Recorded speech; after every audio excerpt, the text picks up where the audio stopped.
Allahumma salli wa sallim ala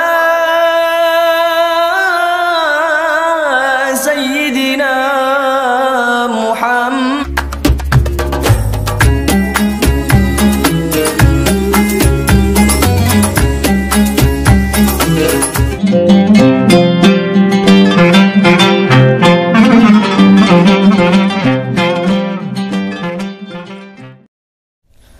Assalamualaikum warahmatullahi wabarakatuh.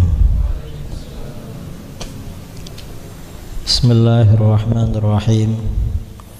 Alhamdulillahi rabbil alamin. Lahul hamdu wa lahul hasan.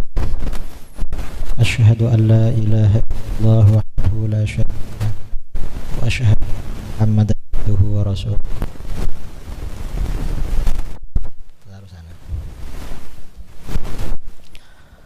Allahumma salli ala sayyidina Muhammadin al-fatih lima ughliq wal khatim lima sabaq nasiril haqqi bil haqq wal hadi ila siratikal mustaqim wa ala alihi wa sahbihi haqqa qadrihi miqdarihi al-azim. Amma ba'du. Yang saya hormati jajaran pengurus Ma'had Ali As-Sunniyah, Ustadz Zaini beserta stafnya dan adik-adik para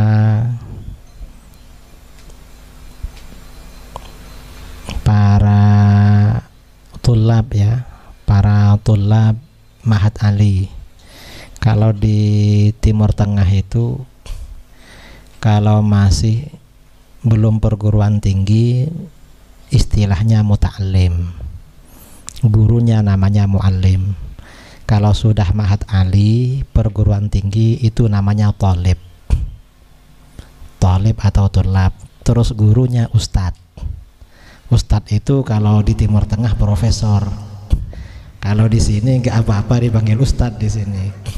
Jadi kalau al ustadz, ad doktor itu namanya profesor doktor. Itu istilah di Timur Tengah. Di sini nih kita sudah profesor semua. Karena kalau pulang sama orang-orang dipanggil ustadz.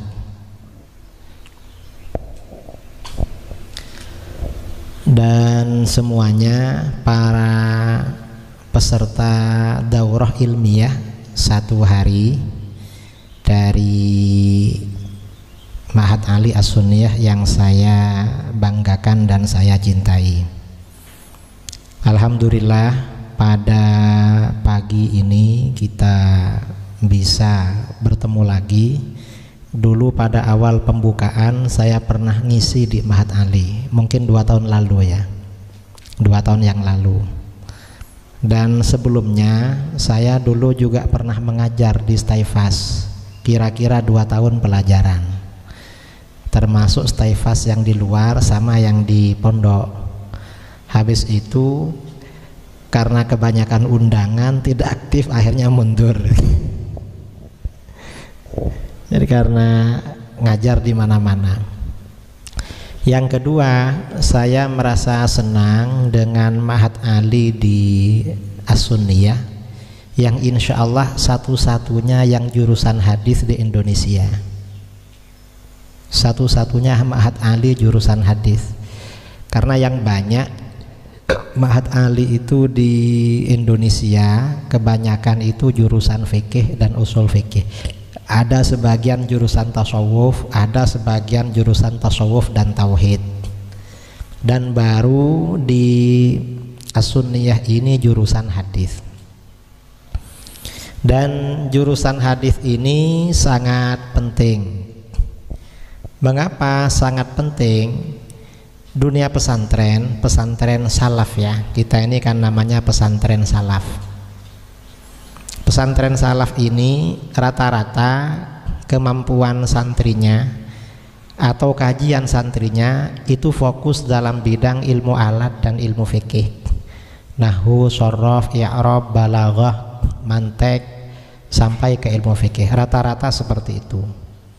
Sementara dihadapkan dengan ilmu-ilmu yang lain seperti misalnya jurusan hadis, jurusan tafsir atau jurusan sejarah atau jurusan akidah atau jurusan yang lain, itu dunia pesantren itu lemah. Padahal sekarang ini sejak beberapa waktu yang lalu, sudah sekitar 30 tahunan, mungkin adik-adik belum lahir, tantangan yang dihadapi oleh Ahlus Sunnah khususnya di Indonesia itu di dalam bidang ilmu hadis. Mengapa di dalam bidang ilmu hadis? Karena kelompok-kelompok di luar Ahlus Sunnah wal Jamaah seperti Wahabi, Syiah, kemudian juga liberal, itu banyak menyerang kita, salah satunya melalui celah ilmu hadis, di mana kita di dalam masalah ini memang lemah atau tidak mampu. Karena serangan mereka di dalam bidang ilmu hadis, maka kebanyakan kita tidak menjawab. Mengapa tidak menjawab? Selain juga kemampuan pesantren di dalam ilmu hadis ini lemah, kemudian kitab-kitab hadisnya rata-rata tidak punya. Yang punya ya kitab ilmu alat sama kitab fikih yang punya. Kitab hadis paling yang punya ya Arba'in Nawawi, Riyadhus Shalihin, Bulughul Maram. Cuma 3, ditambah kitab Azkar ada 4. Kalau yang lain-lain Kutubus Sittah itu kadang yang punya cuma Sahih Bukhari, yang lain nggak punya. Jadi memang lemah. Karenanya dengan adanya jurusan ilmu hadis ini sangat penting. Dan lagi kelompok-kelompok di luar Ahlus Sunnah wal Jamaah, terutama yang sekarang ini banyak punya pakar ilmu hadis, itu golongan Wahabi. Wahabi ini doktor hadisnya banyak sekali. Doktor mereka di bidang hadis banyak lah. Kita ada doktor kita bidang hadis tapi tidak muncul. Kalau Wahabi ini banyak yang doktor bidang hadis. Dan mereka rata-rata memang aktif memberikan kajian, kemudian menulis tentang hadis, juga menyampaikan kritik kepada kita terhadap ajaran Ahlus Sunnah wal Jamaah melalui celah ilmu hadis. Ini banyak. Kita hampir tidak ada yang seperti itu. Karenanya kajian di bidang hadis ini penting. Kemudian lagi di tengah lemahnya kita di dalam bidang ilmu hadis, akhirnya bagaimana? Orang-orang Wahabi ini mengklaim bahwa mereka sebagai golongan ahli hadis, sebagai pengikut ahli hadis, dan bahwa apa pandangan-pandangan yang mereka sampaikan, isu-isu yang mereka sebarluaskan, kata mereka itu ada dalil hadisnya. Sementara kita yang ada di pondok-pondok ini, masyarakat pesantren, dianggap bertentangan dengan hadis atau tidak punya dalil hadis. Karenanya kajian ilmu hadis ini di dunia pesantren itu sangat penting. Nah, ini pada daurah jilid pertama hari ini, dan katanya nanti ada jilid kedua, entah apa tiap semester, satu semester 1 kali 1 hari, nanti semester lagi 1 hari, tahu berapa begitu. Ya mudah-mudahan panjang umur lah, mudah-mudahan bisa berjalan dengan lancar. Saya pada hari ini jilid pertama ini insya Allah nanti kita ada 4 sesi. Jadi setiap sesi minimal 1,5 jam. Yang 1 jam itu mungkin materi, setengah jamnya nanti tanya jawab kalau ada yang ditanyakan. Kalau gak ada ya diteruskan materi begitu. Minimal 4 materi sampai nanti selesai. Saya atau sampian yang capek duluan berhenti. Kalau sudah capek berhenti. Karena kalau capek gak bisa dipaksakan. Dan kalau para ulama dulu itu di dalam belajar ilmu hadis itu rajin sekali, sangat rajin, mengembara kemana-mana untuk mendengarkan hadis-hadis dari guru-gurunya, lalu mereka tulis. Ada ulama besar ya yang satu generasi dengan Imam Bukhari, namanya Imam Ya'qub bin Sufyan Al-Fasawi. Imam Ya'qub bin Sufyan Al-Fasawi ini pernah suatu ketika mengaji mengembara ke suatu daerah, bekalnya hampir habis. Kalau dulu orang ngaji kalau bekalnya habis kan pulang, karena gak dikirim dulu, soalnya dulu ya gak ada kendaraan juga sulit, dan anaknya mondok di mana gak tahu kalau dulu. Karena dulu itu kalau belajar misalnya datang ke satu daerah ke Baghdad, maka ulama-ulama didatanginya satu persatu. Nanti selesai ngaji ke sini pindah ke satunya, nanti habis di sini kemana gitu, pindah-pindah dulu. Nah, Imam Ya'qub bin Sufyan sampai di suatu daerah, bekalnya hampir habis. Sementara di daerah itu ada ulama sepuh yang sanadnya tinggi, punya sanad ali, sanad ulu. Karena bekal hampir habis, maka bagaimana? Beliau belajarnya diforsil. Kalau siang itu mengaji terus sama gurunya. Kalau malam gak tidur, hasilnya mengaji itu dicatat, ditulis. Hasil ngaji dicatat. Karena berhari-hari, ini dari rajinnya ulama dulu ya. Karena berhari-hari tidak tidur, pada suatu malam ketika sedang menulis hadis, tiba-tiba matanya keluar air. Karena sudah kurang tidur. Setelah keluar air, tiba-tiba suasana gelap. Beliau menjadi buta, tidak bisa melihat. Jadi kalau orang dulu itu gak bisa melihat terahum karena rajin belajar. Kalau dulu, akhirnya menangis. Ya apa ini? Bekal hampir habis, kampung jauh, gak bisa melihat. Mau apa ini? Akhirnya menangis. Di tengah menangis itu beliau tertidur. Pada waktu tertidur, lalu bermimpi didatangi baginda Rasulullah Shallallahu Alaihi Wasallam. Ditanya, ada apa Ya'qub? Kamu menangis? Saya ini Rasulullah belajar hadis, bekal hampir habis, terus rumah jauh, dan sekarang buta, gak bisa pulang. Saya gak bisa pulang gak apa-apa, tapi kalau gak bisa melihat, saya ini gak bisa lagi menulis hadis-hadismu. Ini gimana Rasulullah? Tolong Rasulullah. Akhirnya dalam mimpi itu Rasulullah baca-baca sesuatu, lalu ditiupkan ke kedua matanya Imam Ya'qub. Setelah kedua mata beliau ditiup, Rasulullah bersabda, kamu sudah sembuh, jangan khawatir. Habis itu bangun sembuh lagi katanya.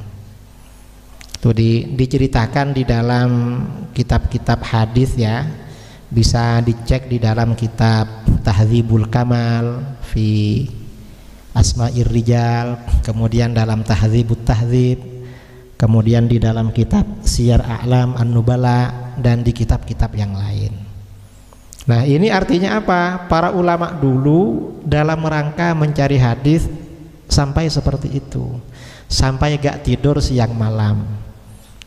Kita ini walaupun gak tidur siang malam seperti ulama dulu, paling gak jangan terlalu banyak tidurnya.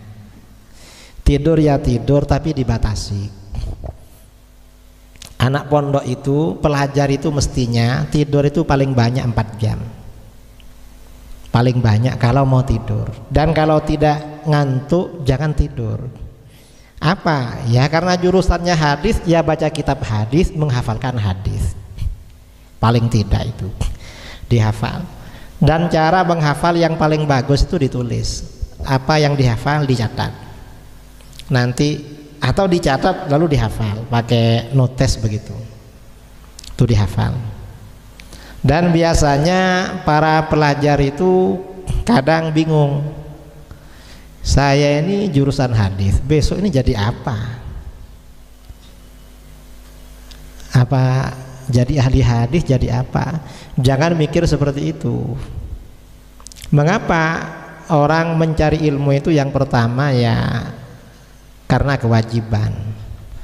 Kan kita ini kan wajib mencari ilmu. Ada yang fardu ain, ada yang fardu kifayah. Artinya mencari ilmu itu diniatkan ibadah. Saya alhamdulillah kitab-kitab hadis banyak ini. Itu Syarah Bukhari, Musannaf, Al-Matalibul Aliyah, mungkin belum ada di pondok. Ada di pondok ini, di kamar ini banyak, itu di belakang juga kitab-kitab hadis. Di rumah juga banyak. Dan dulu waktu di pondok, selain mengaji kitab-kitab hadis kepada pengasuh di Sidogiri, ngaji Sahih Bukhari, Sunan Abi Dawud, Riyadhus Shalihin, Jami'us Shaghir, kitab-kitab yang lain, memang sering baca-baca kitab hadis. Kitab-kitab hadis, syarah-syarah hadis sering baca dulu. Dan dulu gak berpikir ini besok jadi apa kalau pulang. Ya tahunya setelah sekarang ini. Untungnya dulu ketika di pondok rajin baca kitab hadis. Akhirnya sekarang ketika menghadapi orang-orang Wahabi, orang-orang Syiah, kita mampu menghadapi mereka, membela ajaran Ahlus Sunnah wal Jamaah. Dan hadis ini ya sebenarnya hadis ini ya untuk menjelaskan ajaran Islam.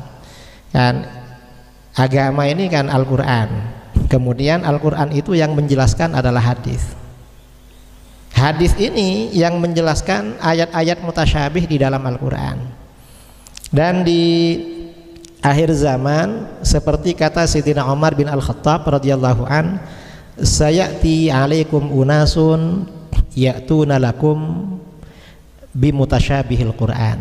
Akan datang pada kamu orang-orang yang akan menyerang kamu dengan ayat-ayat mutasyabih di dalam Al-Qur'an.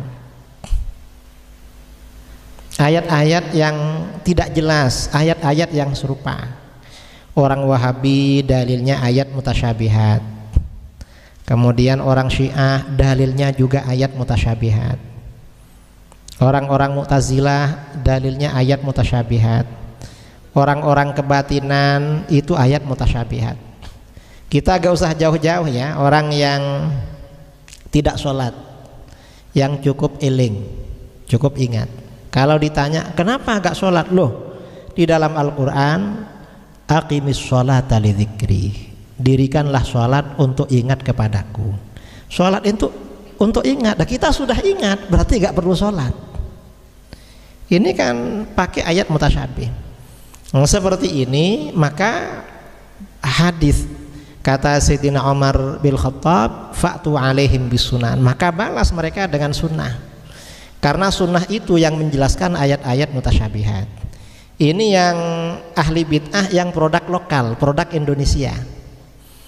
Belum lagi ahli bid'ah yang produk dunia seperti Wahabi. Wahabi ini melarang kita tawassul, melarang kita istighatsah. Dalilnya Al-Quran semua.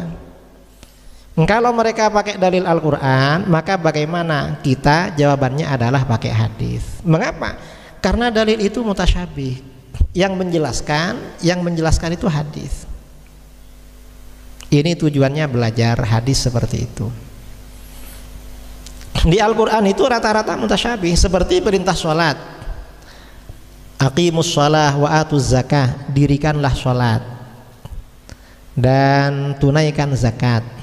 Di dalam Al-Quran gak dijelaskan ini sholat ini apa pokoknya sholat, dan yang dimaksud sholat di sini apakah sholat secara lughatan, as-sholatu lughatan ad-du'a, apa berdoa cukup, kan gak jelas kan. Aqimus sholah, maka hadis yang menjelaskan. Lalu sholatnya berapa kali? Sholatnya 5 waktu, hadis yang menjelaskan. Zakat juga begitu. Zakat ini yang dizakati apanya? Kok disuruh zakat?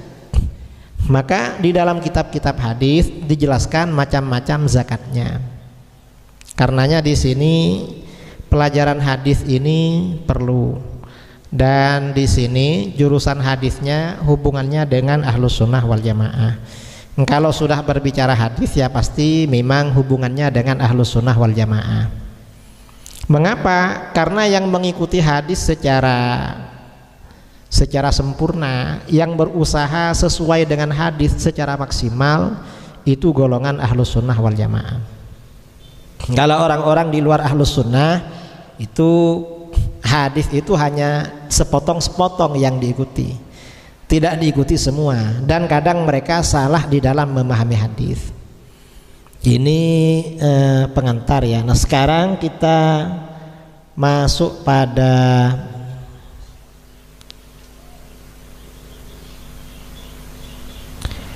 materi pertama,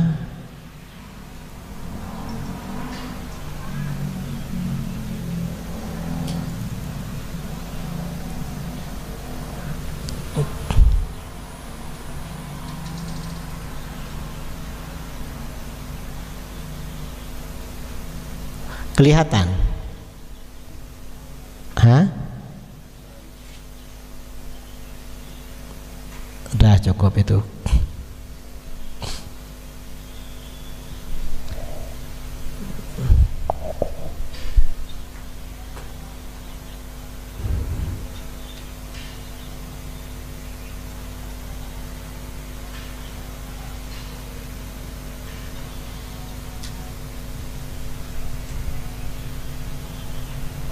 Kelihatan ya.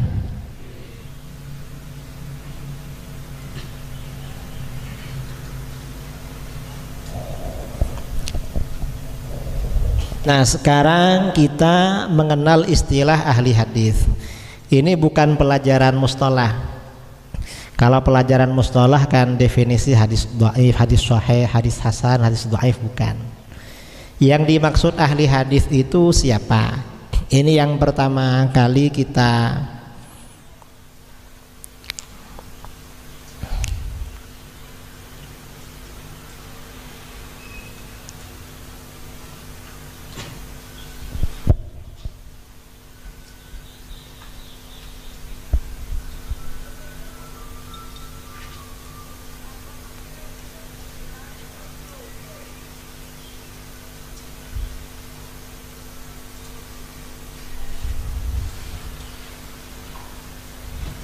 Nah ini kita mengambil dari kitab modern, judulnya Al-Ittijahat Al-Hadithiyah fil Qarnir Rabi' Asyar, karangannya Syekh Dr. Mahmud Said Muhammad Mamduh Asy-Syafi'i, ulama Mesir dan masih hidup sampai sekarang.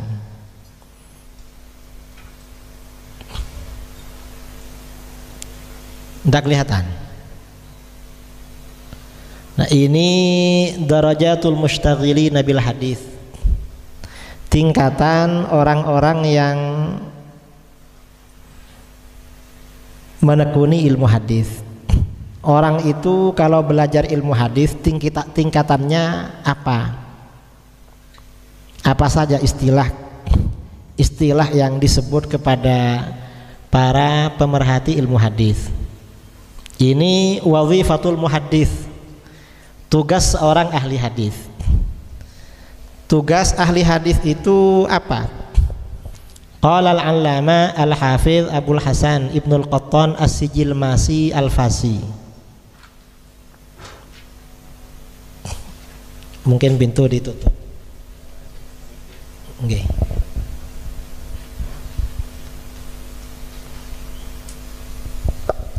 Itu pintu ditutup biar agak gelap.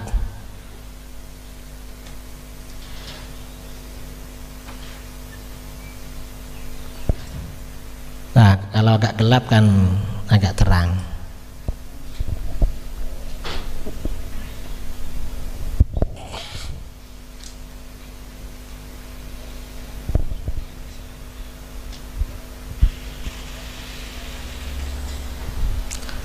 Nah, ini dikatakan ya, fi kitabihi Bayanul Wahmi wal Iham. Beliau punya kitab judulnya Bayanul Wahmi wal Iham. Jangan ditutup semua, nanti panas, soalnya ada AC-nya. Wazifatul muhaddits an-nadharu fil asanid min haitsur ruwati wal ittisali wal inqita'.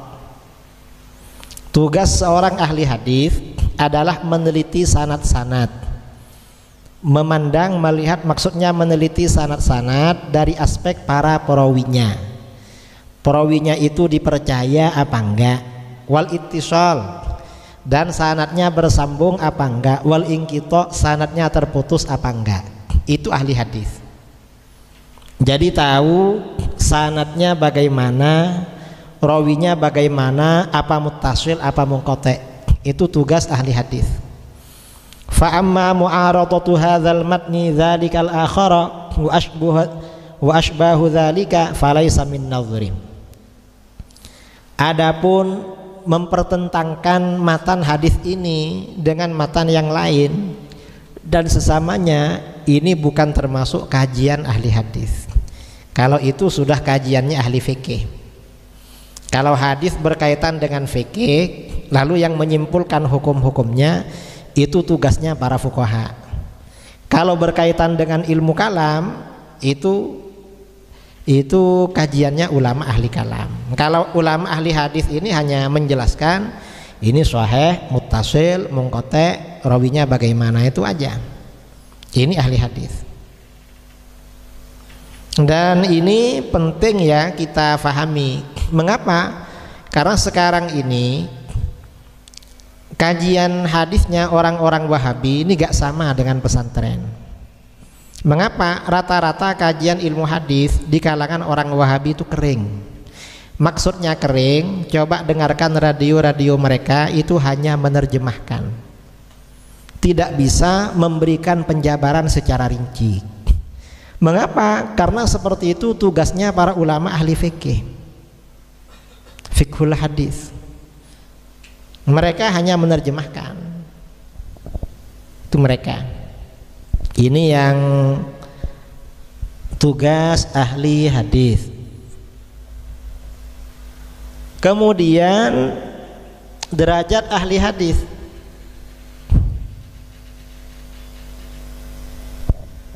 Wa idza tahassala ma sabaqa fa hadhihi darajatul mushtaghilin bil hadis ala istilahil muhadditsin. Ini adalah tingkatan-tingkatan para orang yang menekuni ilmu hadis menurut istilah para ulama ahli hadis. Awalan al-hadisi. Yang pertama disebut al-hadisi. Bahasa Jawanya bongso hadis. Maksudnya apa? Huwal mubtadi'u fi talabil hadis kama qala al-hafidzu fin nukat ala ibnis shalah. Orang yang masih ibtidaiyah, yaitu pemula di dalam belajar hadis. Kita ini masih hadisi. Mengapa? Karena pemula. Jadi pemula ini ya orang yang hadisi, ini artinya pemula orang belajar hadis. Ini hadisi. Ini yang tingkatan pertama. Tsaniyan al-musnid. Yang kedua adalah musnid bikasrin nun, dengan kasrah nun. Musnid itu apa? Wa huwa may yarwil hadis bi isnadihi sawa'un kana 'indahu ilmun bihi aw laisa lahu illa mujarradur riwayat. Musnid itu adalah orang yang meriwayatkan hadis dengan sanadnya. Jadi bisa misalnya haddatsana siapa sampai kepada Rasulullah SAW. Itu musnid. Baik orang tersebut punya ilmu tentang hadis atau gak punya ilmu, dia hanya meriwayatkan saja, itu namanya musnid. Kita ini belum musnid, masih hadisi. Ya punya sanad-sanad ijazah tapi kan gak hafal sama sanadnya. Wa indal mutakhirin, menurut ulama mutakhirin, man zada ala ma taqaddama fa'arafa al-ma'ajim wal athbat wal faharis wa'tana bil musalsalat wa aktsara minar riwayat anis syuyukh. Kalau menurut ulama belakangan, musnid itu masih lebih dari itu. Bukan hanya orang yang meriwayatkan hadis dengan sanad, tetapi orang tersebut mengetahui ma'ajim, ya, mu'jam, athbat, kitab-kitab sanad, faharis, kemudian juga menekuni hadis-hadis musalsal dan banyak menerima riwayat dari para guru. Ini musnid. Ada saudara kita yang sering melakukan seperti ini. Mungkin kalau di Indonesia bisa dikatakan musnid, wafat kira-kira 1 bulan atau 2 bulan kemarin. Siapa itu? Dari Langkat. Syekh siapa itu? Dulu pernah ke Sidogiri, tak kalau ke sini. Masih muda orangnya. Dan beliau banyak punya sanad, di kemana-mana menyampaikan sanad hadis. Wafat. Kemudian salisan, yang ketiga, alimul hadis. Orang yang alim hadis. Huwallazi ya'riful istilaha ma'rifatan tammah. Orang yang mengetahui istilah mustalah hadis dengan pengetahuan sempurna, itu namanya alimul hadis. Ilmu mustalah hadis itu menguasai secara sempurna. Qala al-Hafiz Ibnu Hajar. Ibnu Hajar berkata, wa in iktasara ala ma'rifatil istilah al-muta'alliq bin alwa hatta fahimahu wa saluha yudarrisahu wa yufidahu fa hadza yuqalu lahu alimun bi ulumil hadis wa la yusamma muhaddisan aslan. Apabila seseorang terbatas mengetahui mustalah hadis yang berkaitan dengan macam-macam hadis sampai memahami. Jadi orang yang hanya mengetahui istilah-istilah yang ada di dalam ilmu hadis sampai faham, dan dia layak mengajarkan dan memberikan faedah tentang ilmu mustalah hadis, maka orang tersebut dikatakan alimun bi ulumil hadis atau alimul hadis. Tapi masih belum dikatakan muhaddis sama sekali. Muhaddis masih di atasnya lagi. Ini yang ketiga. Kemudian yang keempat, al-muhaddis. Muhaddis itu apa? Wal muhaddis a'la wa a'lamu minas sabiqain. Muhaddis ini lebih tinggi dan lebih alim daripada yang sebelumnya, yang tiga sebelumnya ini. Wa hasilu kalamihim, kesimpulan perkataan para ulama ahli hadis, huwallazi jama'a baina amrayn. Muhaddis, ahli hadis itu orang yang mengumpulkan, orang yang menghimpun antara dua hal. Al-awwalu, yang pertama, al-ma'rifatut tammah bi adawatis syina'ah al-hadithiyah. Pengetahuan yang sempurna terhadap sarana-sarana atau ilmu-ilmu alat hadis. Jadi ilmu-ilmu alat di dalam bidang hadis, mustalah hadis, rijalul hadis, itu mengetahui secara sempurna. Itu yang pertama. Kemudian atsani, yang kedua, as-sama'u lil usul al-mu'tabarah 'ala syuyukh. Yang bersangkutan banyak mendengar terhadap kitab-kitab asli, seperti kitab-kitab standar yang 6, kitab-kitab yang lain. Banyak mendengar kitab-kitab yang asli kepada para ulama, banyak mengaji. Ini agak repot untuk masa sekarang yang muhaddis ini. Mengapa? Karena walaupun mengaji gak banyak kajiannya. Paling kalau di Indonesia sebagian pondok itu belajar kutubus sittah itu sistem hataman. Sampai sekarang entah ya kalau sekarang masih ada apa enggak. Dulu di Pondok Batoan di Kediri itu ada pondok hataman. 1 tahun tuh hatam beberapa kitab, termasuk kitab hadis yang 6. Tapi cuma dibaca di makna, cuma mendengar begitu ya, cuma ma'rifatut tahmahnya tidak ada. Jadi kalau muhaddis masih belum. Kalau hataman kitab hadis itu ada. Ini tingkatan, ini namanya muhaddis, tingkatan yang keempat. Kemudian yang kelima, al-mufid. Nah, di atasnya muhaddis ini ada al-mufid. Hiya darajatun a'la minal muhaddis. Al-mufid ini kelas tingkatan lebih tinggi daripada ahli hadis. Wa aqallu minal hafidh, dan di bawahnya al-hafidh. Ahli hadis ini biasanya al-hafidh ya. Al-hafidh itu beda dengan di sini. Kalau di negara kita ini hafidh hafal Quran. Kalau di sana itu bukan hafal Quran, karena hafal Quran kalau di Timur Tengah tuh biasa. Ahli hadis tuh rata-rata hafal Quran. Mereka ini hafal hadis. Wal mufid, mufid itu artinya apa? Huwa man ta'ahala li ayyufidat talabata alladzina yahduruna majalisa imla'il hafid fayuballighuhum ma lam yasma'u wa yufahimuhum ma lam yafhamu wa dzalika bi ay ya'rifal 'aliyya wan nazila wal badala wal musafahata wal muwafaqata ma'a musyarakatin fi ma'rifatil ilal.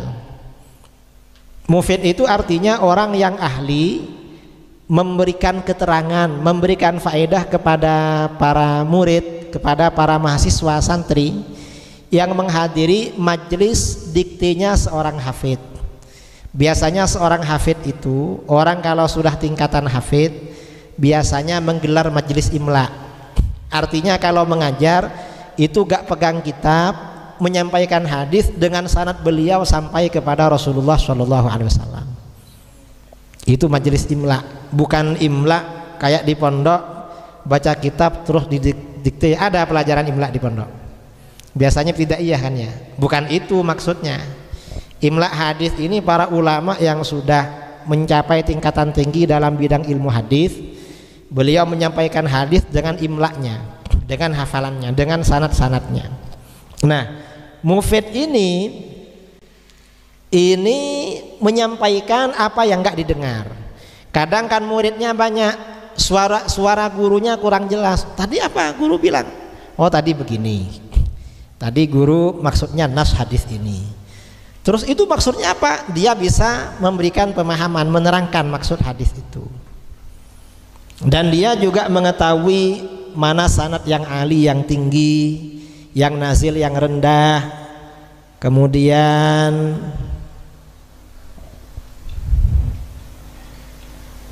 yang badal, ya musafahah, muwafaqah, dan ma'a musyarakatin fi ma'rifatil ilal. Dia juga ada musyarakah, ya, ada pengetahuan terhadap ilat-ilat hadis.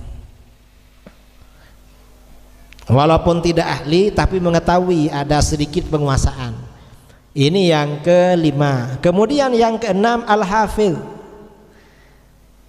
Hafidh ini artinya apa? Qala al-hafidh Ibnu Hajar fi Nuzhatil Albab fil Alqab, al-hafidh laqabu man mahara fil hadis. Al-hafidh ini julukan orang yang pakar, yang mahir dalam ilmu hadis. Wa dzakara al-hafidh fi nukatihi ala Ibnu Shalah syurutan lil wasf bil hifdzi. Al-hafidh Ibnu Hajar menyebutkan di dalam kitab Nukat ala Ibnu Shalah syarat-syarat seseorang dikatakan hafid. Apa kata beliau? Faqala Ibnu Shalah berkata, Ibnu Hajar berkata, lil hafidhi fi 'urfil muhadditsin syurutun. Seorang hafid itu dalam tradisi atau istilah ulama ahli hadis itu punya banyak kriteria, banyak persyaratan. Idza jatama'at fir rawi sammauhu hafizan. Kalau syarat-syarat itu terhimpun pada seorang perawi, maka dia disebut hafid. Wahiyah, apa saja? Yang pertama, asyuhratu bit talab wal akhdhu min afwahir rijal la minas sufuf. Dia populer, dia dikenal memang belajar hadis kemana-mana dan menerima hadis secara langsung dari lidah para ulama, bukan dari buku, bukan dari kitab. Ini syaratnya hafid. Jadi memang belajar kemana-mana dan menerima langsung dari para ulama. Orang-orang Wahabi menyebarkan propaganda bahwa guru mereka Syekh Al-Albani itu adalah hafid. Itu oleh para ulama Ahlus Sunnah tidak diakui. Mengapa? Karena beliau Syekh Al-Albani ini tidak dikenal belajar hadis kepada para ulama secara langsung. Beliau ini hanya membaca kitab-kitab hadis secara otodidak. Beliau betah berjam-jam di perpustakaan meneliti hadis. Kerjanya seperti itu. Kemudian wal ma'rifatu bi tabaqatir ruwat wa maratibihim, dan mengetahui tingkatan-tingkatan, level-level para perawi serta derajat-derajat mereka. Para perawi hadis itu kan ada yang sudah tingkatan hafid, kemudian di bawahnya lagi thiqah, di bawahnya lagi apa, kan ada tingkatannya di dalam kitab-kitab Rijalul Hadis. Harus tahu itu. Wal ma'rifatu bit tajrih wat ta'dil, dan mengetahui mana perawi yang cacat dan mana perawi yang adil. Wa tamyizis sahihi minas sakim, membedakan hadis yang sahih dari yang lemah, hatta yakuna ma yastahdiruhu min dzalika aktsara mimma la yastahdiruhu, sehingga apa yang bisa dia hadirkan lebih banyak yang tidak bisa dihadirkan. Artinya walaupun tidak hafal keseluruhan hadis, tapi sebagian besar itu tahu, hafal. Sebagian besar hadis itu hafal. Mastihdharil katsiri minal mutun, serta dapat menghadirkan banyak dari matan-matan. Fahadhihi syurut idza jatama'at fir rawi sammauhu hafizan. Syarat-syarat ini kalau terhimpun dalam seorang perawi, maka oleh para ulama disebut dengan hafid. Wa qauluhu tamyizur rijal sahih minas sakim, perkataan Imam Ibnu Hajar, seorang hafid itu bisa membedakan yang sahih dan yang dhaif. Yalzamu minhu ma'rifatut turuq war rijal wal ilal, berarti meniscayakan dia harus mengetahui jalur-jalur periwayatan, mengetahui rijal itu artinya rawi-rawi hadis, wal ilal, dan mengetahui ilat-ilat hadis. Ini tingkatan yang kelima. Tingkatan keenam, hafid ini tingkatan keenam. Kemudian sabian, tingkatan ketujuh, ini yang paling tinggi, amirul mu'minin fil hadis. Ini tingkatan ketujuh. Hadhihi a'la darajati wa maratibar riwayah. Ini adalah derajat dan tingkatan riwayat paling tinggi yang disebut amirul mu'minin. Wa sahibuha huwa ra'sul huffaz, dan yang menyandang gelar amirul mu'minin ini berarti pimpinan para hafid. Kama anna amirul mu'minin huwa ra'sul ummah, sebagaimana amirul mu'minin itu pimpinan umat Islam. Fa idza aradta an ta'rifa amirul mu'minin fil hadis fanzur ila tabaqah wastakhrij a'rafa huffazha wa atqanahum. Kalau kamu ingin mengetahui ulama yang menyandang gelar amirul mu'minin fil hadis, maka setiap tingkatan dilihat. Pada abad sekian, pada periodenya imam ini, siapa di antara hufat yang paling tahu dan paling sempurna, atqan itu paling sempurna siapa, maka dia amirul mu'minin. Bahkan kata wa dzakara syekhuna al-allamah Abdullah bin As-Siddiq fi maqalihi rutabul hifzi annahu, Syekh Abdullah bin As-Siddiq berkata, yushtaratu fi amiril mu'minin fil hadis syiddatul itqan ma'ad dhabti bi naw'aihi. Disyaratkan amirul mu'minin dalam bidang hadis itu sangat sempurna dan akurat dengan kedua macamnya, baik dhabtu kitab maupun dhabtu sadrin. Akurat menyampaikan hadis dari hafalannya maupun menyampaikan dari bukunya. Wat tabriz fil ilal awir rijal, dan dia menonjol dalam menguasai ilat-ilat hadis dan rijalul hadis. Wa ayyusannifa kitaban lahu qimatuhul ilmiyah, dan pernah menulis kitab yang punya nilai ilmiah, kabirul athar fi mawdu'ihi, dan besar pengaruhnya dalam objek kajiannya, dalam ilmu hadis dia besar pengaruhnya. Wa ayyatakharraja bihi huffazun maharah, dan dia punya murid-murid yang hafid yang mahir-mahir. Walidzalik, karena demikian, kana umaraul mu'minin fil hadis yusyaru ilaihim bil banan. Karena demikian, maka para ulama yang menyandang gelar amirul mu'minin dalam bidang hadis itu hanya bisa ditunjuk dengan beberapa jari, tidak banyak, bisa dihitung dengan jari. Jari ini berapa? 10, nggak banyak. Kasyu'bah bin al-Hajjaj, Imam Malik, Imam Bukhari, Ad-Darqutni, Ibnu Hajar. Ini yang amirul mu'minin. Yang lain-lain masih jarang. Kalau hufat ini banyak. Kalau hufat ya, Imam Az-Zahabi punya kitab berjudul Tadhkiratul Hufat, itu 4 jilid. Imam Suyuti menulis Mukhtasar Tabaqatul Hufat, itu lebih banyak. Tapi kalau amirul mu'minin fil hadis jelas lebih sedikit. Nah, ini tingkatan-tingkatan ilmu hadis. Nah, para ulama hadis dalam berbagai tingkatan itu yang paling banyak mazhabnya apa? Apa ahlus sunnah? Apa semuanya ahlus sunnah? Kalau yang tingkatan yang paling tinggi itu semuanya ahlus sunnah wal jamaah. Kalau tingkatan-tingkatan yang paling tinggi. Kalau yang umaraul mukminin fil hadis, ya ada sebagian yang di luar ahlus sunnah tuh ada. Yang mujassimah ada. Kalau yang hufat, yang mujassimah lebih banyak lagi. Tapi masih lebih banyak yang ahlus sunnah.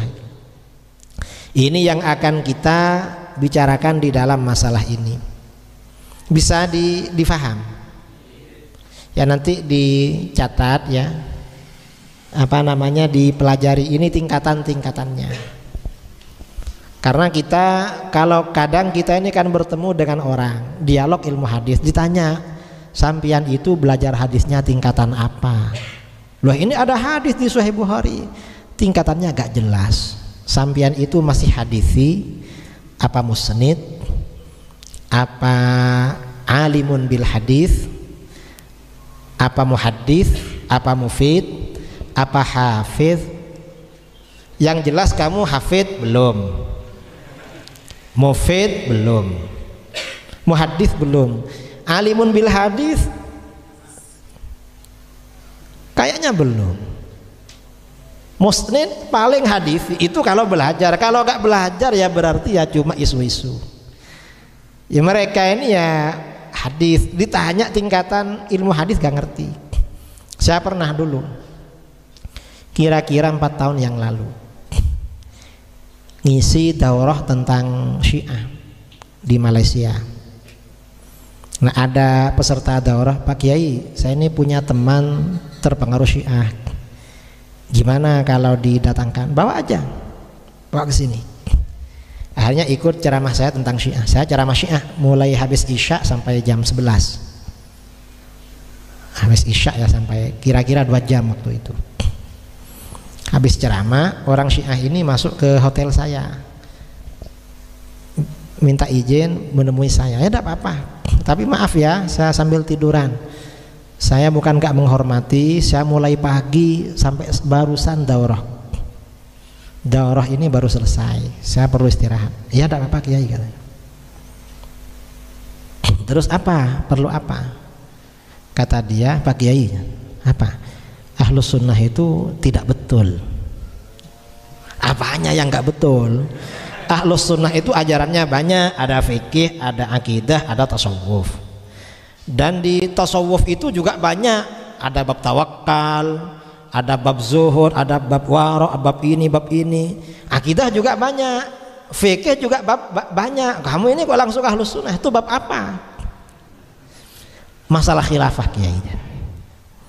Terus kenapa khilafah? Karena di dalam Sahih Bukhari itu ada wasiat.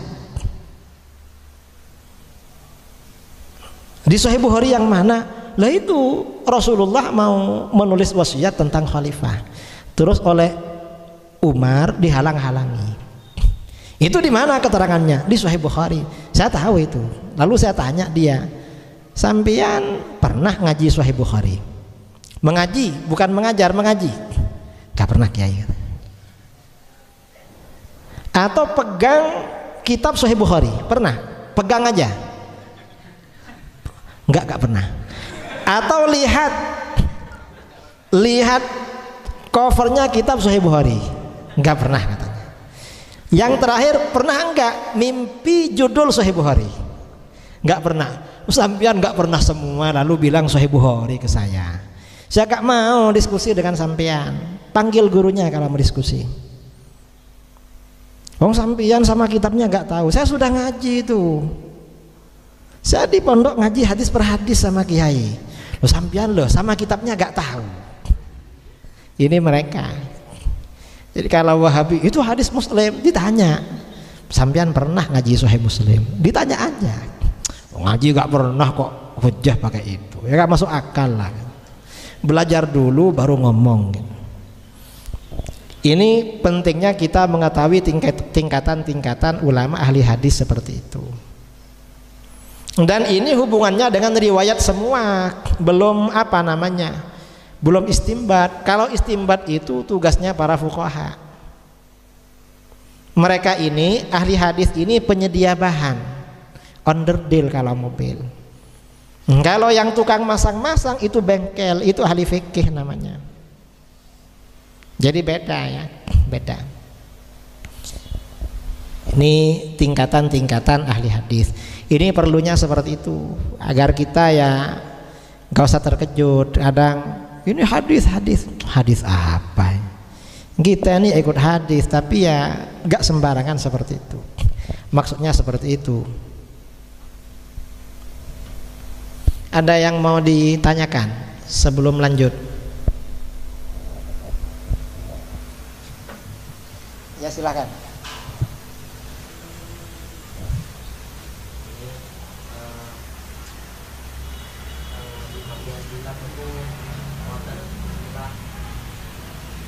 Yang membedakan antara yang berbeda dengan tangan. Assalamualaikum warahmatullahi wabarakatuh. Bismillahirrahmanirrahim. Badai tanglet tentang pengertian dari Al-Hafidh. Wau diterangaken Al-Hafidh niku orang yang belajar hadis dan musyafahah. Nggih, sesuai teng kitab napa niku wau Al-Ittijahat Al-Hadisiyah. Nah, teng kitab lintune niku pernah kami temukan definisi Al-Hafidh yang agak berbeda, yaitu orang yang hafalannya dan tentang hadis dan ilatnya itu lebih banyak daripada yang tidak dia hafal. Nah, niki sebenarnya dari perbedaan istilah ini siapa yang pertama kali menyebutkan atau mengklarifikasi tingkatan-tingkatan ini sehingga terjadi perbedaan-perbedaan istilah. Sebagian ada yang mendefinisikan Al-Hafidh itu orang yang belajar hadis dan musyafahah. Sebagian ada yang mendefinisikan Al-Hafidh itu orang yang hafalannya tentang hadis dan ilatnya itu lebih banyak daripada yang dia tidak tahu. Nah, dari perbedaan ini mestinya kan ada yang pertama kali mengklarifikasi atau menyusun seperti itu. Niku yang menyusun sinten. Terus sebenarnya pertanyaan yang kedua, sebenarnya Al-Hafidh niku nopo? Sampun. Al-Hafidh itu kalau secara bahasa orang yang hafal. Cuma kalau di dalam istilah ilmu hadis itu tidak hanya hafal,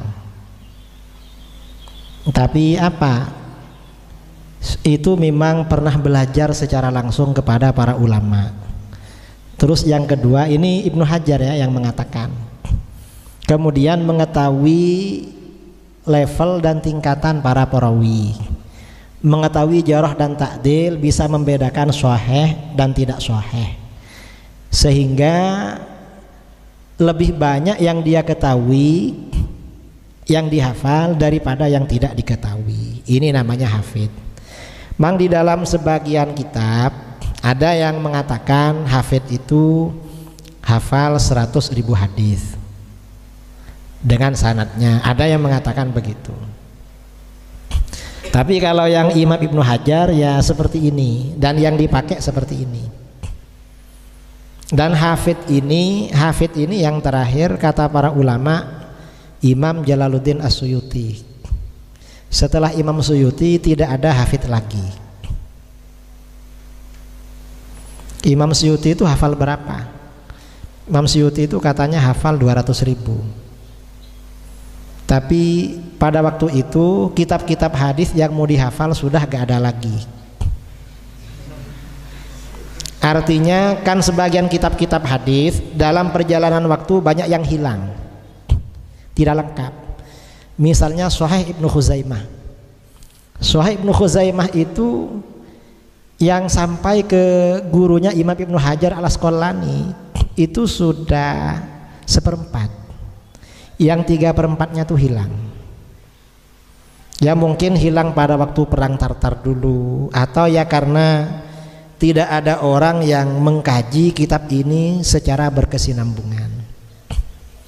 Banyak kitab-kitab hadis yang nggak ada itu sudah nggak ada lagi. Setelah masa-masa Imam Suyuti itu udah ada orang yang menyandang gelar Al-Hafidh. Walaupun pada abad ke-12 Hijriah ada ulama Syiah Zaidiyah dari Yaman, Syekh Muhammad bin Ali Asy-Syaukani, diberi gelar Al-Hafidh. Tapi ulama ahli hadis sekarang tidak mengakui, kehafidhannya tidak diakui. Kemudian pada abad yang lalu Sayyid Ahmad Al-Ghumari dari Maroko oleh murid-muridnya sampai sekarang diberi gelar Al-Hafidh. Karena beliau memang kitab-kitabnya hadis yang ada hafal semua dengan sanadnya, dan ahli di dalam bidang tajrih, ta'dil, semuanya ahli. Tapi ya masih kontroversi.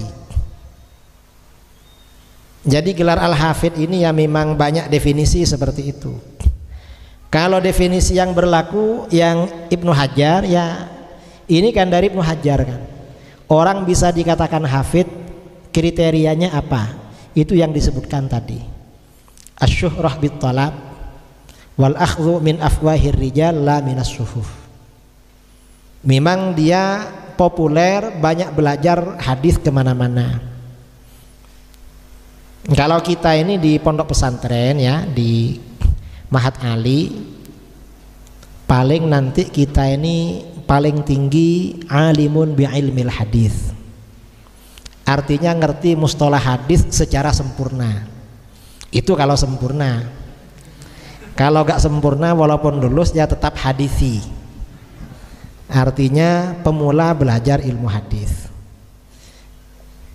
Dan di Indonesia ini rata-rata hadisi. Walaupun yang doktor itu hadisi. Saya tahun 2007 pernah debat di PBNU dengan doktor ilmu hadis. Ada dokter dulu pada waktu masih di pondok tahun 2000-an, sekitar tahun 2000, orang-orang liberal itu menulis buku menyerang kitab Uqudul Lujen. Di pondok dipelajari Uqudul Lujen? Tidak ada. Syekh Nawawi Banten itu menulis kitab namanya Uqudul Lujen fi bayani huquqiz zaujain, hak-hak suami istri. Nah, orang-orang liberal ya, orang-orang liberal itu orang-orang NU, sebagian istrinya kiai, anaknya kiai. Itu menulis kitab membantah karangannya Syekh Nawawi Banten. Nah, yang mengkritik bidang hadisnya ini doktor hadis, S2-nya di Syria, kemudian S3-nya di Malaysia. Doktor. Pada waktu berdebat dengan saya waktu itu, karena di bukunya saya menulis bantahan bersama teman-teman terhadap buku liberal itu, termasuk kajian hadisnya kita salahkan semua. Pokoknya kita salahkan, nggak boleh benar. Saya salahkan. Nah, pada waktu berdebat di PBNU, kata yang dokter ini, namanya Ustadz Lutfi. Ini ada namanya Lutfi? Enggak, bukan ini. Dr. Lutfi Fathullah di Jakarta, orang Betawi. Kata Ustadz Lutfi, ini Ustadz Idrus ini paling cuma lulusan sanawiyah, menulis ilmu mustalah hadis, membantah teori-teori hadis yang saya sampaikan. Saya ini doktor bidang hadis, dan saya ini dosen di 11 pasca sarjana. Mahasiswa saya calon dokter semua dalam bidang hadis. Ustadz Idrus ini apa? Paling lulusan sanawiyah. Dia apa? Menjatuhkan mental kan, berdebat. Kita kan nggak mau kalah waktu itu. Ustadz, antum ini kan doktor dalam bidang hadis, dan saya sama antum dibilang sanawiyah. Iya.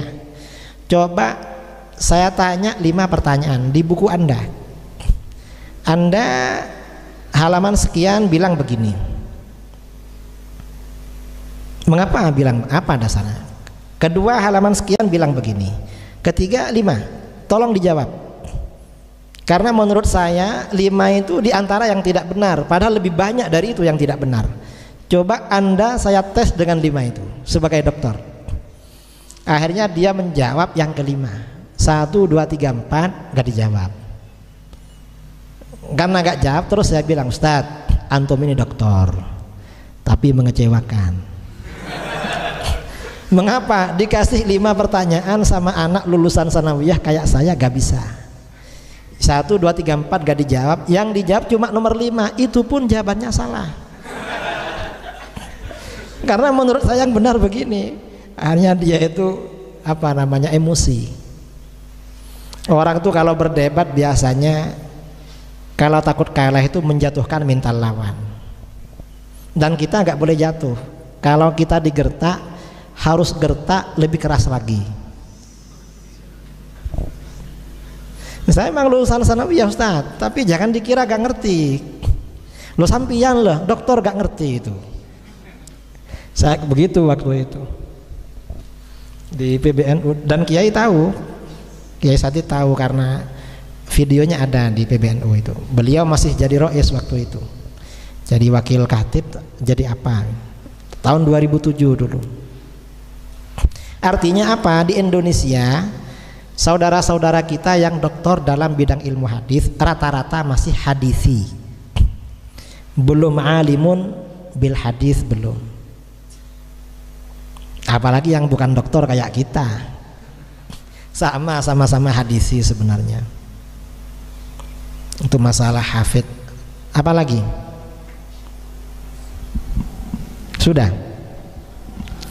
Kalau sudah, kita pindah topik ya.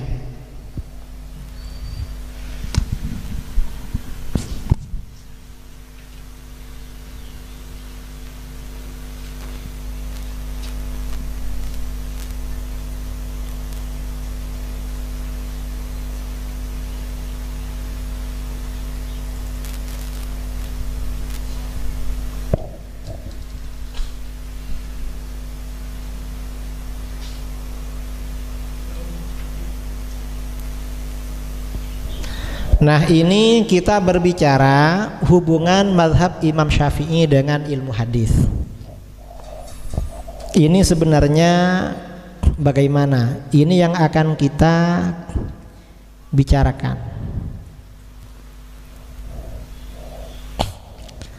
Keutamaan mazhab Imam Syafi'i.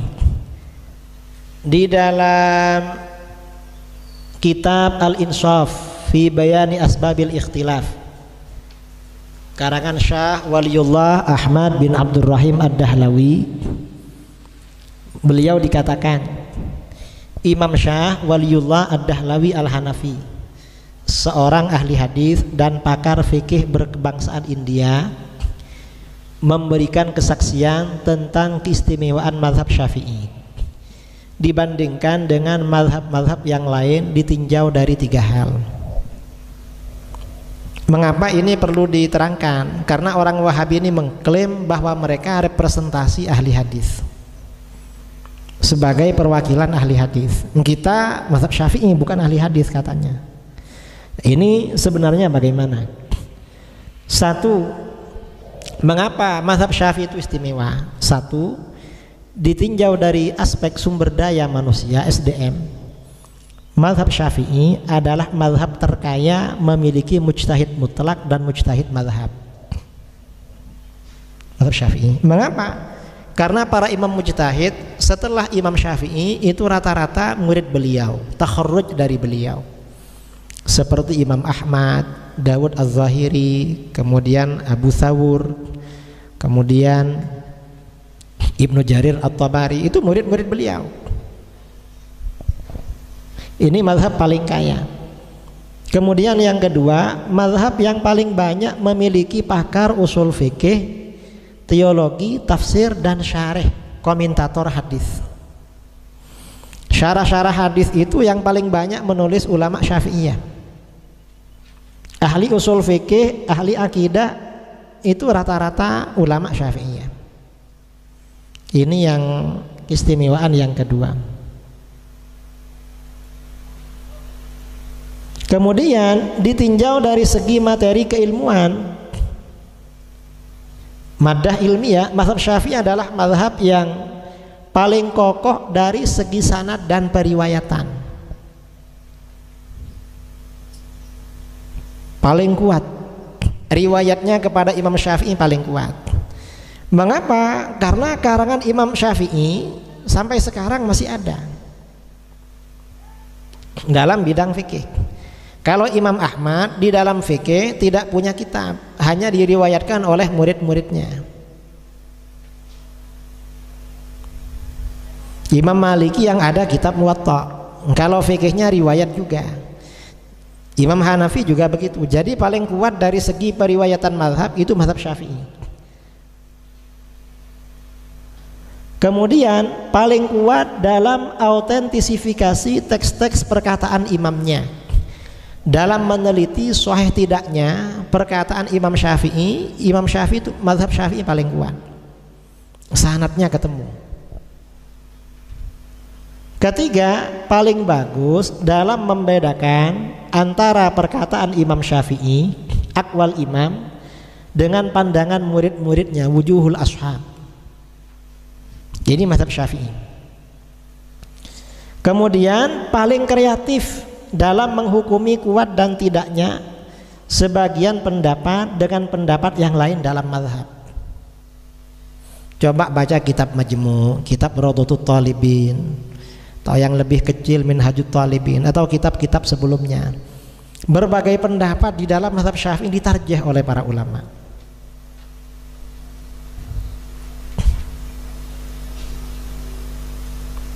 Ketiga, ditinjau dari segi referensi, hadis-hadis dan athar yang menjadi sumber-sumber fikih, sumber materi fikih mazhab Syafi'i telah terkodifikasi, terbukukan dan terlayani dengan baik.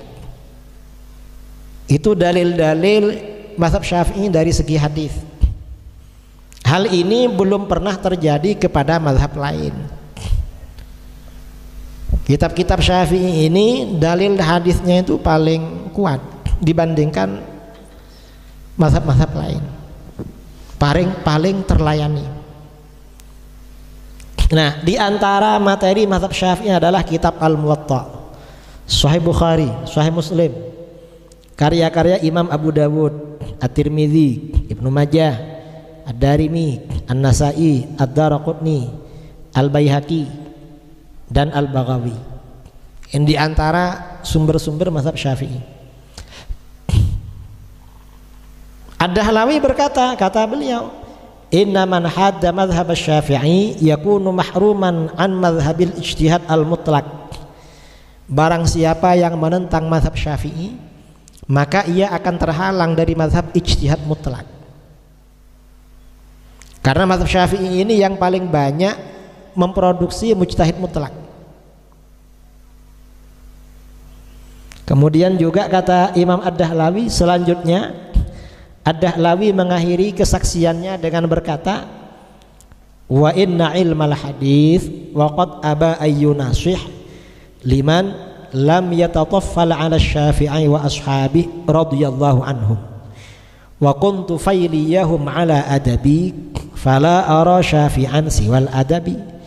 Sesungguhnya ilmu hadis benar-benar enggan memberi dengan tulus kepada orang yang tidak membenalu kepada Imam Syafi'i dan murid-muridnya radhiyallahu anhum. Artinya apa? Orang itu kalau ingin benar-benar menjadi pakar hadis itu harus belajar kepada ulama Syafi'iyah. Makanya dikatakan membenalu. Jadi harus belajar kepada ulama Syafi'iyah, numpang, harus ikut. Mengapa? Jadilah kamu benalu kepada mereka dengan beradab. Karena aku tidak melihat penolong selain etika, selain adab. Mengapa harus mengikuti ulama Syafi'iyah? Karena yang pakar di dalam bidang hadis dari berbagai aspek itu mayoritas ulama Syafi'iyah. Misalnya kitab-kitab rijal hadis yang menjadi pedoman para ulama itu kitabnya Ibnu Hajar, mazhabnya Syafi'i. Kemudian kitabnya Az-Zahabi, Syafi'i juga. Kemudian kitabnya Al-Mizzi. Kalau takhrij ini kitabnya Al-Iraqi, ini Syafi'i semua. Dan para ulama nggak bisa lepas dari ini, para ulama ahli hadis. Jadi memang ke Syafi'i. Karenanya hujjah Syafi'iyah ini paling kokoh, paling kuat. Kemudian juga ya, kesaksian Ad-Dahlawi di atas bahwa mazhab Syafi'i merupakan perintis dan pemimpin umat Islam dalam bidang ilmu hadis sangat penting. Mengingat reputasi keilmuan Ad-Dahlawi sebagai seorang pakar hadis dan fikih yang bermazhab Hanafi dan bukan pengikut mazhab Syafi'i. Imam Dahlawi ini mazhabnya Hanafi, tapi memuji kepada kita, ini kan sungguhan berarti. Kalau ulama Syafi'iyah yang memuji ya mungkin karena keluarganya sendiri, ini orang lain yang memuji. Ini luar biasa. Kesaksian tersebut diperkuat dengan fakta sejarah bahwa pada masa silam istilah ahli hadis identik dengan para ulama mazhab Syafi'i. Dalam kitab Al-Jawahir wad Durar fi tarjamati Syekhul Islam Ibnu Hajar karangan Imam Al-Hafidz Syamsuddin Muhammad bin Abdurrahman bin Muhammad As-Sakhawi, Imam As-Sakhawi, Al-Hafidz As-Sakhawi berkata, qala An-Nawawi wa nahika bihi diyanatan wa wara'an wa ilman fi zawaidir rawdah min babil waqfi wal muradu bi ashabil hadis al-fuqaha asy-syafi'iyyah wa ashabir ra'yi al-fuqaha al-hanafiyah wa ma ahaqqahum bil wasfi bidzalik. Imam Nawawi berkata betapa hebatnya beliau dalam segi keagamaan, kewaraan dan keilmuan dalam Zawaidur Raudhah pada bagian bab wakaf. Yang dimaksud dengan ahli hadis, ashabul hadis adalah fuqaha Syafi'iyah. Jadi dulu itu kalau disebut istilah ahli hadis maksudnya Syafi'iyah. Sedangkan ahli ra'yi adalah fuqaha Hanafiyah. Alangkah berhaknya mereka dikatakan demikian. Ini ahli hadis. Dan 80% ahli hadis bermazhab Syafi'i. Bukhari, Muslim, Nasa'i, Ibnu Khuzaimah, Ibnu Hibban, Ibnu Adi, Abu Nuaim, Ad-Daraqutni, Al-Hakim, Al-Khatib Al-Baghdadi, Al-Baihaqi, Ibnu Asakir, Ibnu Sam'ani, As-Silafi, Ibnu Najjar, Al-Mizzi, Az-Zahabi, Ibnu Hajar dan lain-lain. 80% ahli hadis itu mazhabnya Syafi'i. Yang 20% ada yang Hanafi, ada yang Maliki, ada yang Hambali. Kalau yang mayoritas memang mazhabnya Syafi'i. Ini keutamaan mazhab Syafi'i ditinjau dari aspek ilmu hadis. Karenanya mazhab Syafi'i ini kalau mendalilkan amaliyah-amaliyahnya, fikih-fikihnya berdasarkan ilmu hadis itu paling kuat. Paling kuat kita. Karenanya perlu ya adik-adik yang ada di pondok ini mendalami kitab-kitabnya Imam Al-Baihaqi. Mengapa? Karena Imam Al-Baihaqi ini kitab-kitabnya membela akidah Asy'ariyah dan membela fikih Syafi'iyah. Kalau yang membela fikih Syafi'iyah, Imam Al-Baihaqi ini punya kitab namanya As-Sunan Al-Kubra. Insyaallah ada di pondok, sudah ada Al-Baihaqi. Hah? Belum ada. Beliau juga punya kitab Ma'rifatus Sunan wal Athar dan punya kitab Al-Khilafiyat. Itu dalil-dalilnya mazhab Syafi'i kuat sekali.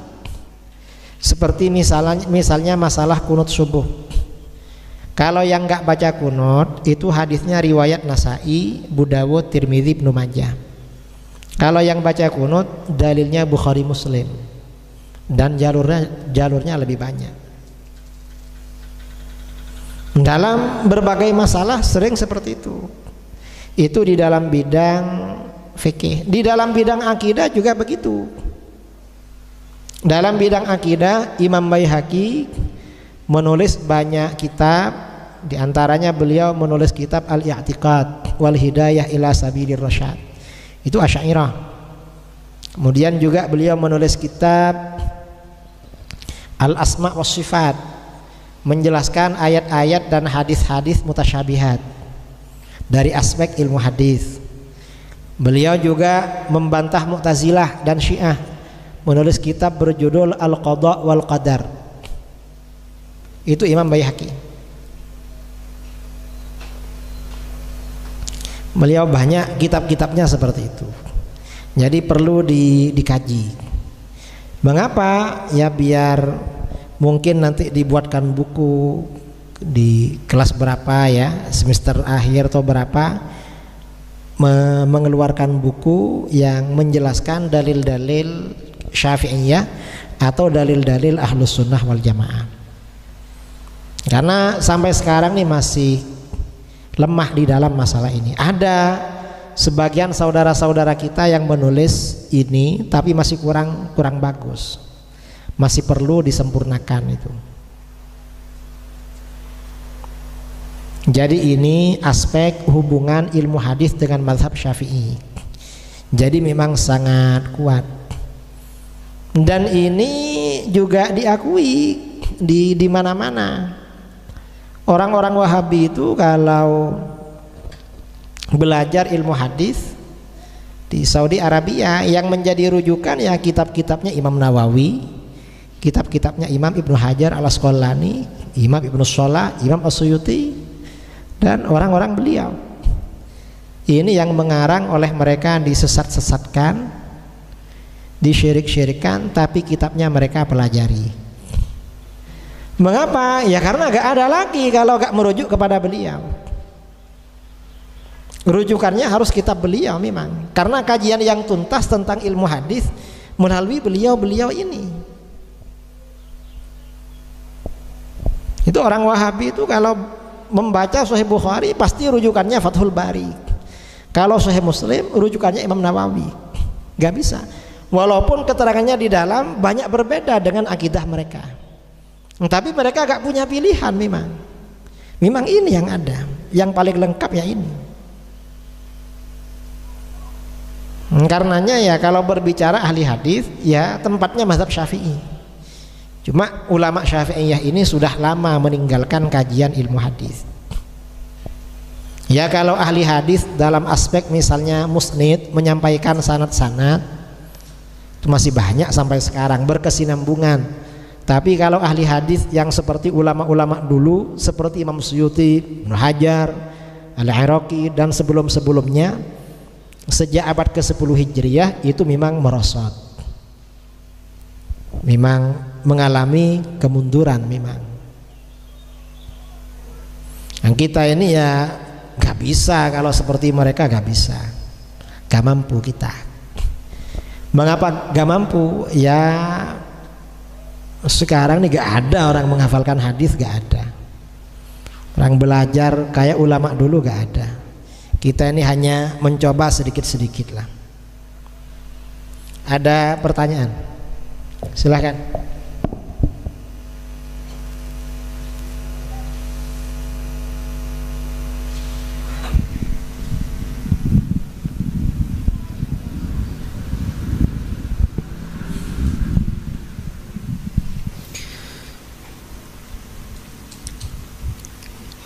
Bismillahirrahmanirrahim. Badhe tanglet yai tentang makalah idza shahal hadis fa wa madhabi, mangke saged dijelasaken niku makalah sinten. Terus yang nomor kalih, dengan makalah idza shahal hadis fa wa madhabi yang konon itu adalah ngendikanipun Imam Syafi'i. Banyak orang yang ketika menemukan hadis sahih meskipun dalam pendapat-pendapatnya kitab-kitab Syafi'i hadis sahih itu kandungannya berbeda, maka kelompok-kelompok itu atau orang-orang tersebut mengatakan inilah mazhab Syafi'i, meskipun dalam kitab Ashabus Syafi'i secara zahir bertentangan dengan hadis itu. Dengan tameng makalah idza shahal hadis fa wa madhabi dikatakan dan diklaim bahwasanya hadis dan hukum yang disimpulkan tadi itu adalah pendapat dan madhabnya Imam Syafi'i. Lah, ini bagaimana penjelasan dari atau maksud dari makalah itu sendiri? Ternuan.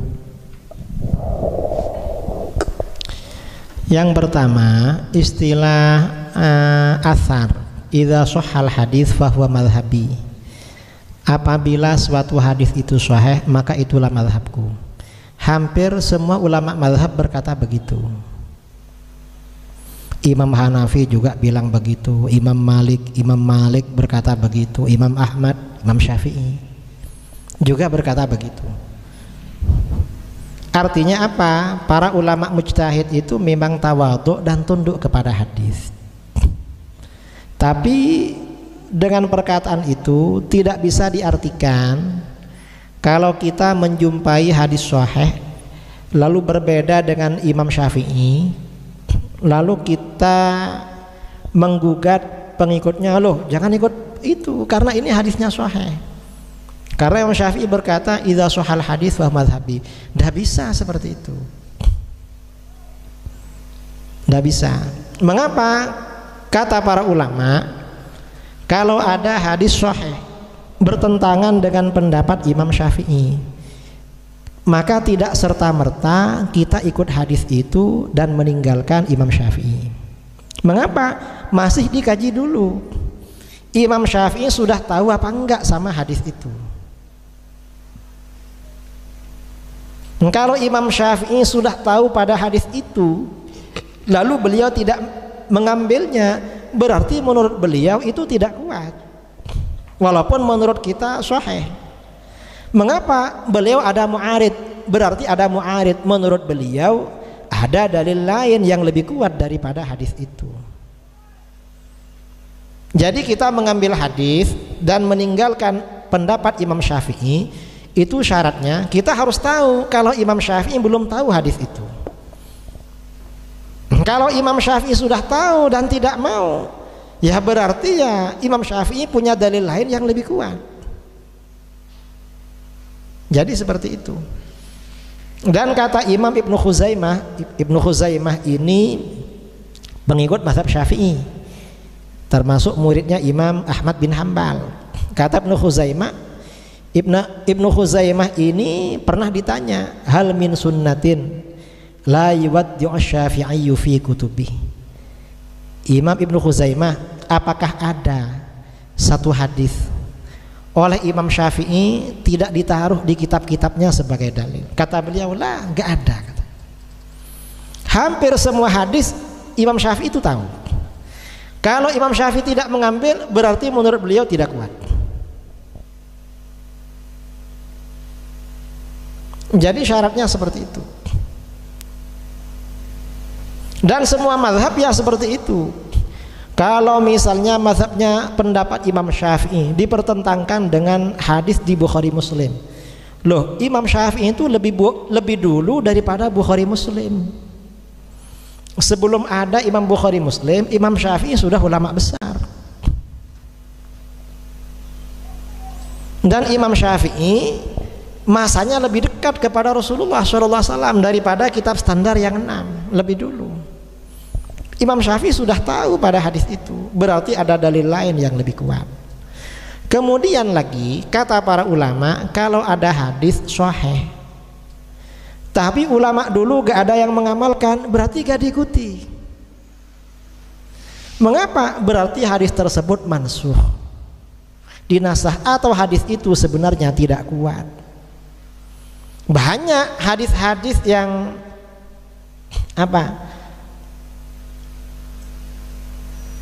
hadis-hadis yang tidak dipakai oleh ulama fuqaha itu banyak. Hadis-hadis. Ada ulama modern namanya Syekh Abdus Salam Al-Lush menulis kitab berjudul Al-Intiqa fil Ahadits allati lam yasta'mil bihal fuqaha. Meneliti hadis-hadis yang tidak dipakai oleh para ulama fikih. 1 jilid itu. Hadis-hadis yang ulama fuqaha gak mau 1 jilid. Dan yang menolak hadis ya karena mu'arid, bukan menolak tetapi tidak kuat, itu bukan hanya Imam Syafi'i. Imam Abu Hanifah pendapatnya berbeda dengan hadis, ada. Imam Malik juga ada. Kemudian Imam Ahmad banyak juga. Imam Syafi'i juga banyak, sama sebenarnya. Mengapa gak dipakai? Berarti hadis tersebut menurut yang bersangkutan itu tidak kuat. Jadi bukan karena hadis tersebut bukan karena ulama kita tidak tahu, bukan. Karena ulama kita lebih dulu dari kitab-kitab standar yang 6 itu. Dan ini tidak hanya dikatakan oleh para ulama kita, bahkan Syekh Ibnu Taimiyah juga begitu. Kadang-kadang seorang ulama menolak suatu hadis. Itu mengapa? Beliau punya dalil yang lebih kuat.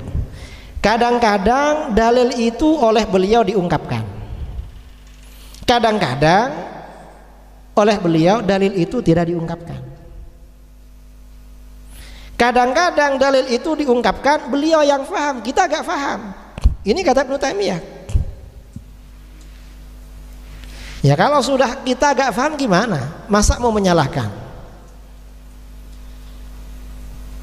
Hadis ya seperti itu. Jadi kita tidak serta-merta langsung menyalahkan, wah ini gak betul ini, Imam Bukhari ini gak sesuai. Tidak bisa. Karena hadis ini ya banyak, ya seperti itu memang. Nah ini orang-orang Wahabi biasanya kembali kepada hadis, kepada Al-Quran dan hadis.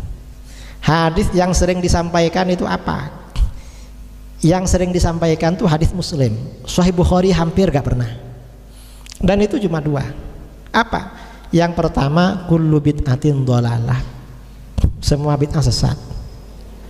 Itu. Nah hadis yang lain mana?